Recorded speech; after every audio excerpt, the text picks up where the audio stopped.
Krishna, everyone. Hare Krishna. So we're having a day out at the beach, as you can see. It's nice white sand. Just got all in my shoes. We're down along the Hudson River. Actually, if the camera was better, then you could see kind of right around in this area here is the Statue of Liberty. And that city skyline there is Jersey City. So this is looking from the west side of Manhattan. Just over there is Chelsea. Not Chelsea in London, for those of you who might be thinking, but it's Chelsea in New York. And just back there is New Jersey, so we're on the west side. And we were just on a little walk area called the High Line, which used to be some sort of industrial rail line that's about 2 miles long that went up the west coast of Manhattan. And now they've converted it into a nature walk sort of thing, right? It's nice up there, huh? Yeah. Okay. She's feeling a little shy, I guess. I don't know. Yeah. Okay. Why? I have no idea. It's not like there's masses of people around. But anyway, so we're here to do what we do best, which is read from the Srimad Bhagavatam.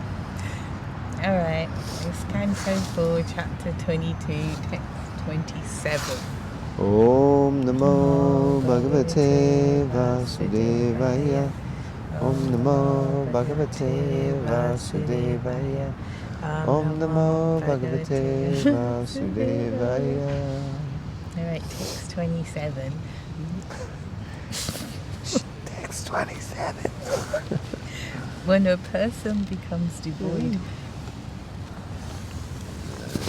How are you? Put it up my nose.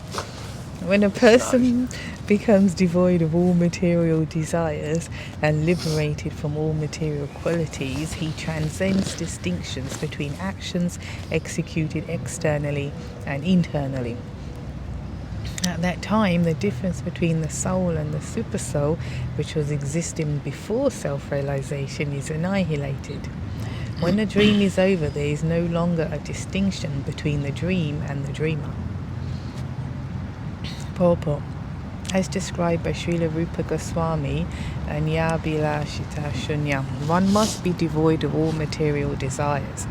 When a person becomes devoid of all material desires, there is no longer need for speculative knowledge or fruitive activities. In that condition, it is to be understood that one is free from the material body. The example is already given above. A coconut which is dry is loosened from its outward husk. This is the stage of liberation. As said in Srimad Bhagavatam, Mukti, liberation, means Swarupena Vyavastiti, being situated in one's own constitutional position. All material desires are present as long as one is in the bodily concept of life. But when one realizes that he is an eternal servant of Krishna, his desires are no longer material. A devotee acts in this consciousness. In other words, when material desires in connection with the body are finished, one is actually liberated. Interesting, isn't it? That it's not liberation to mean cease all activities or even to cease to be alive, but you can be in the material body, but you are not looking to seek pleasure, I guess, separate from Krishna, or without the understanding that, yeah, I'm a spirit soul, I'm not this body, you know?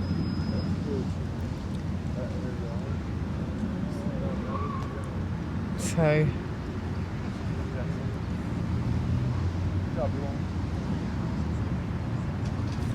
it's always one. I'm going to carry on. we're gonna get called out. He's liberated. Alright, that was it. Okay. So I'll continue reading. Next paragraph. read along the purport paragraph. When one is liberated from the material qualities, he does not do anything for his personal sense gratification. That's quite an elevated position. I mean, you don't do anything for your personal sense gratification. I mean, it's like, right, you don't put a jacket on. If it's cold out, you don't take your jacket off. If it's, warm out. Yeah, it's pretty extremely elevated sounding position. We need to understand it, probably more in context. At that time, all activities performed by him are absolute. In the conditioned state, there are two kinds of activities. One acts on behalf of the body, and at the same time he acts to become liberated. The devotee, when he is completely free from all material desires or all material qualities, transcends the duality of action for the body and soul. When the bodily concept of life is completely over, therefore Srila Rupa Goswami says, Iha yasha hariya dasye karamana manasagira nikala swapyavasta su jivan mukta sauchate. When one is completely fixed in the service of the Lord, he is a liberated person in any condition of life.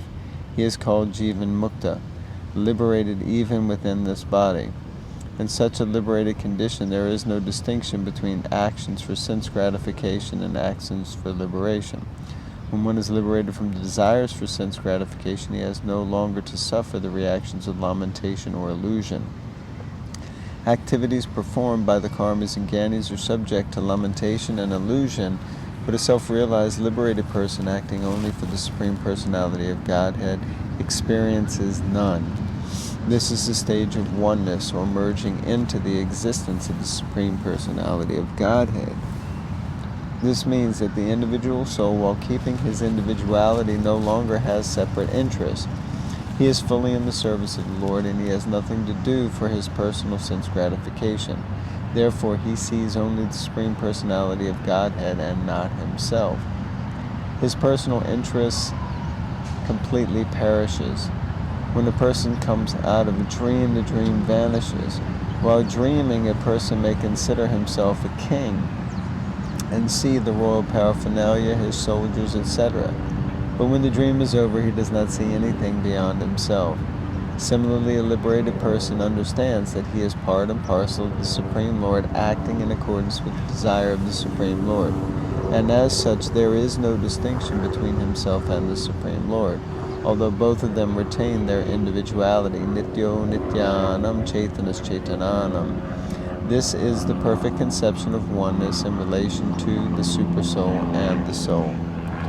So, yeah, this whole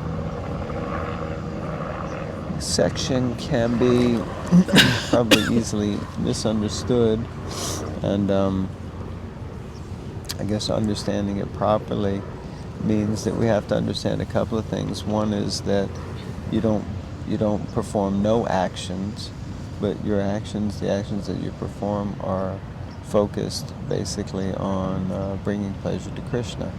So, you could say right now we're sense gratifiers sitting on this little patch of sand in these nice chairs in the sun next to the river, and I guess in one sense, yeah, we are. We definitely look for a place where our senses would be happy. I mean, we didn't go over there's the meat packing district. We didn't set up the thing in front of a meat packing place. So it's really difficult. One may find it's very difficult to discern when am I trying to enjoy my senses.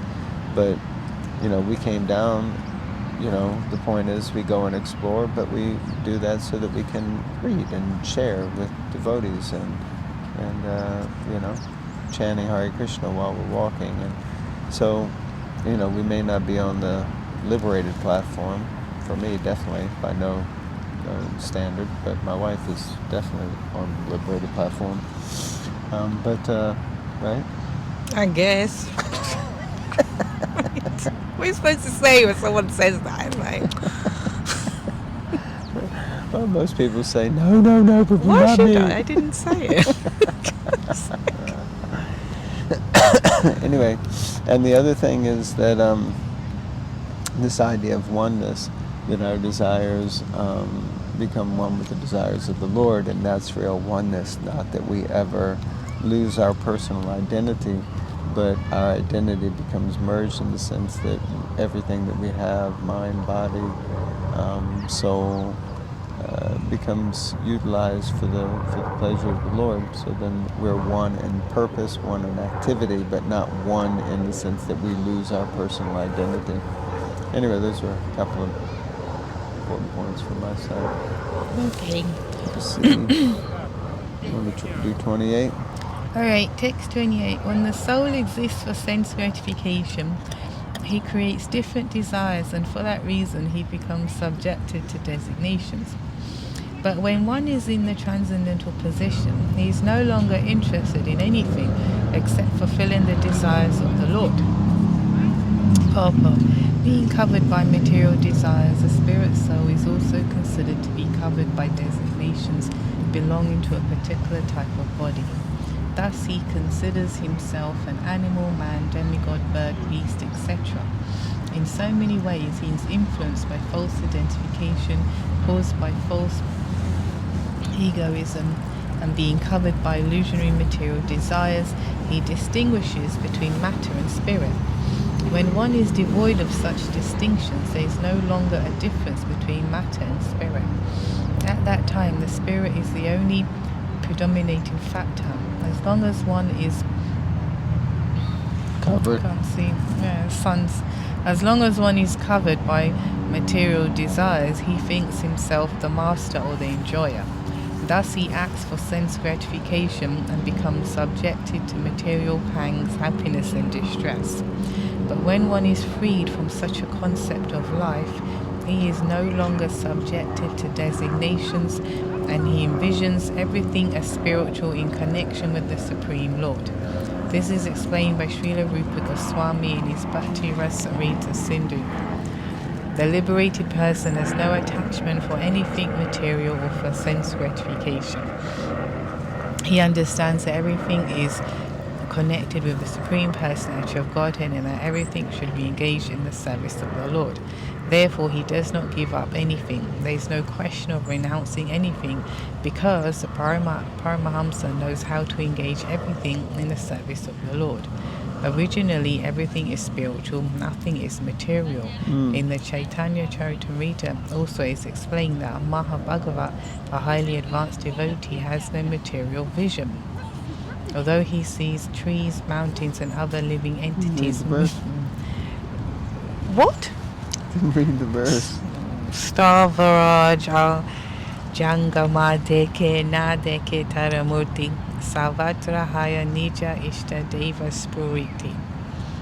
Beautiful. Although he sees trees, mountains and other living entities moving here and there, he sees all as the creation of the Supreme Lord, and with reference to the context, sees only the Creator and not the created.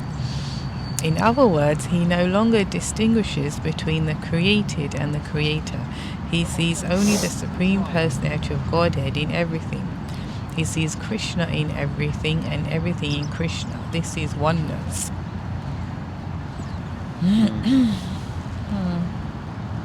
Yes, interesting point. Originally, everything is spiritual, nothing is material.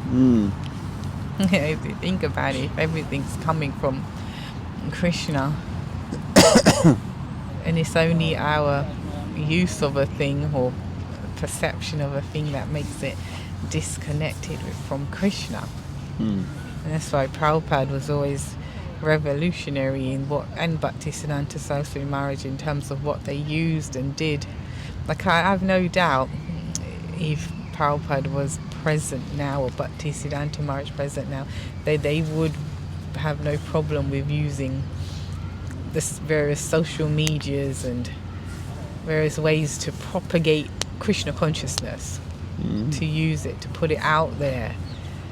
And he'd always say, oh, you American boys and girls, you know, you have resources, you're intelligent, you know, use it, like, get it out there, you know. And he was like encouraging people, you know, the Beatles and this and that, and meeting different people. It's like, but for one reason, which is to basically spread Krishna consciousness and just put it out in every way you can, but not in a way that it could be mocked and seen, you know, seen as something that people, he wanted it to be taken seriously. Like I was just sharing that thing in Hayagriva Prabhu's book, where the young lads and ladies at the Matchless Gives, they went on some peace thing behind the UN because they couldn't get Prabhupada in the UN.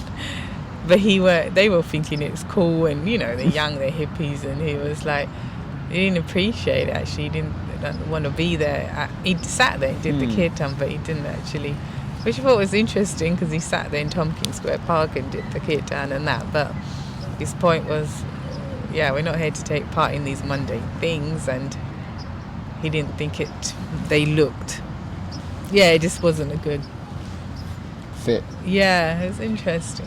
So he's not there just to mock. He's a very serious mission. And if you can use what you can use in this material world in that serious mission, then do it. And not to the point where Krishna or the holy names are minimized or mocked, Interesting. Okay, so I guess we can conclude here. Thank you all very much for tuning in and hearing from the Bhagavatam. Please remember to like, comment, subscribe, and share. Hare Krishna. Hare Krishna.